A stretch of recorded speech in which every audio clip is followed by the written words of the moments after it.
Why is there life on other planets? And we're going to see the science and philosophy behind this.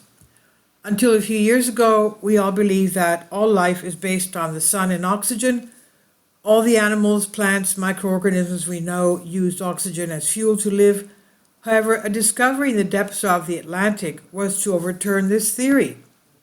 Some microorganisms metabolize sulfur instead of oxygen, and this from Richard Dawkins, in addition to confirming for once Darwin's theory, a surprising revelation.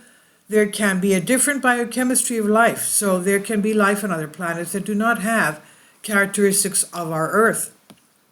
And the professor at Oxford has written 5 biology books that automatically became bestsellers. The New York Times called it the kind of popular science that makes the reader feel like a genius. Wired's Bad Boy of Evolution recently spoke to Skeptic magazine's Frank Meal about Darwinism, extraterrestrial life, religion, and evolutionary biology. In your latest book, The River of Life, you use the example of marine bacteria that metabolize sulfur instead of oxygen to show how evolution takes place in a series of sequential steps.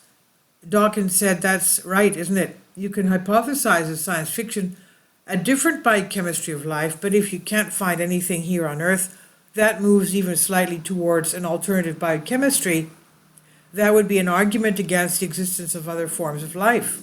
But when you find here on Earth an alternative biochemistry, it makes it more likely that there is an alternative life form somewhere else in the universe. So what is the prerequisite for life? What raw materials and conditions are required for life to exist? Dawkins says you need raw materials that can replicate themselves.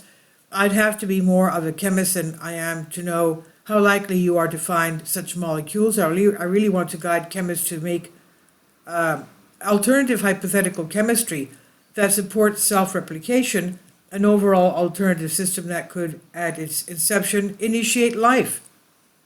The fundamental principle required is self-replication. Chemists began to investigate autocatalytic functions where at least some prerequisites were present. However, the sine qua non is self-copying. I don't know how difficult it is to achieve this by chemical means.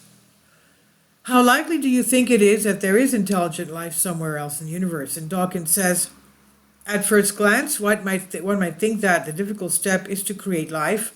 And then after natural selection sets in, since the beginning of life is actually the beginning of natural selection, you can proceed in a neat progressive order to some kind of information processing mechanism and to intelligence.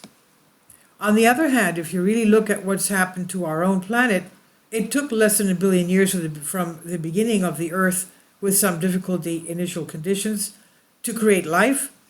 But high-order intelligence probably came a few million years ago, so it seems that, at least on this planet, there was a rather short interval from the creation of the planet to the creation of life, and a long interval from the creation of life and the beginning of intelligence.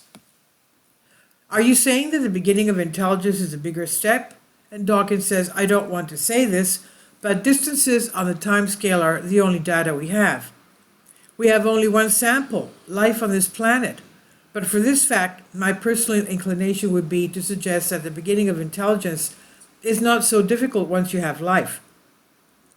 I'm tickled by the thought that even the beginning of life is not so difficult. In the 1930s, von Uexküll used the term Umwelt to describe the different real worlds that animals make based on their different sensory systems. He had even built mechanical devices to create their own perceptual field of senses. He built optical devices to emulate the eyes of insects to allow one to see what they see. With virtual reality today, we can make these systems at a more sophisticated level than von Uexküll's. Do you think this kind of research is worthwhile? And Dawkins says, von Uexküll used the concept of Umwelt to explore the differences between the perceptual worlds of various animals.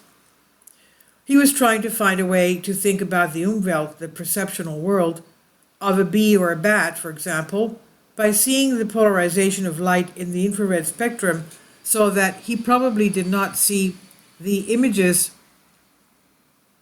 I think it's very important to do that, partly as a metaphor for getting out of yourself and seeing from another vantage point. We have a terrible anthropocentric view of things, such as morality. Although we say that we are followers of evolution, many of us think, according to the Judeo-Christian view, that all things are on earth for the benefit of humanity, and the only justified scientific research is that which benefits reality. I think it is beneficial lesson to think in terms of the perceptive world, the Umwelt, of other earth creatures.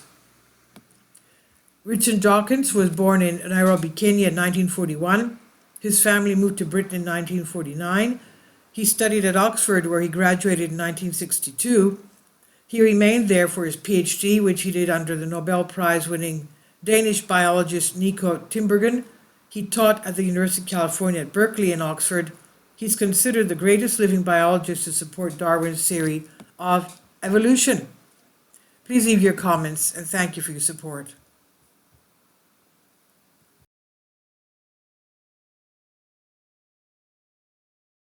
Support my Patreon account.